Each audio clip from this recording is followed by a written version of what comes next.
À ces élèves de la Séauve-sur-Semaine en Haute-Loire qui mènent une opération peu banale, cette école primaire travaille pour la NASA. Depuis plus d'un an, les élèves de CM1 et de CM2 effectuent un travail de relevé météorologique et d'observation du ciel pour le compte de la célèbre agence spatiale américaine. Mathias Julien, Élodie Bromonier.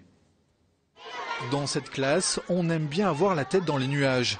Chaque jour, ces élèves observent jusque dans les moindres détails le temps qu'il fait. Couleur du ciel, direction du vent. En quelques mois, ces scientifiques en herbe sont devenus de véritables spécialistes de la météo. On rentre les pressions, la température, l'hydrométrie en gros, les nuages, les noms des nuages, et puis c'est tout. Allez, pression atmosphérique, on prend le vieux baromètre, on le compare ensuite avec le tableau de conversion. Des mesures effectuées à des horaires bien précis, car ici l'école vit au rythme des satellites. À chacun de leur passage, les données sont recueillies, puis transmises en temps réel au siège de la NASA en Floride. Ils comparent avec nos observations et s'ils voient que le satellite donne pas les mêmes informations que nous, ça veut dire qu'il est peut-être en panne. Collaborer avec la célèbre agence aérospatiale, une petite fierté pour l'école de la Séauve qui a pris son rôle très au sérieux. La NASA l'a d'ailleurs classé dans le top 10 des observateurs, sur plus de 3000 dans le monde.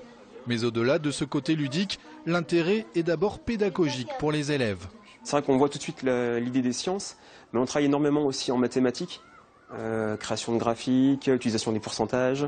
On a travaillé pas mal aussi en français, tout ce qui est écriture pour les comptes rendus d'observation, les comptes rendus de visioconférence. Ce jour-là, justement, les élèves ont un rendez-vous à ne pas rater. En direct depuis l'agence aérospatiale américaine, les deux ingénieurs responsables du projet. La classe a d'ailleurs beaucoup de questions à leur poser.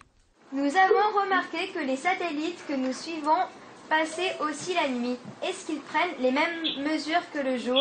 Ça ne change pas grand-chose. Il y a un peu plus de bruit le jour parce que la lumière solaire, en fait, est un bruit pour quelque chose.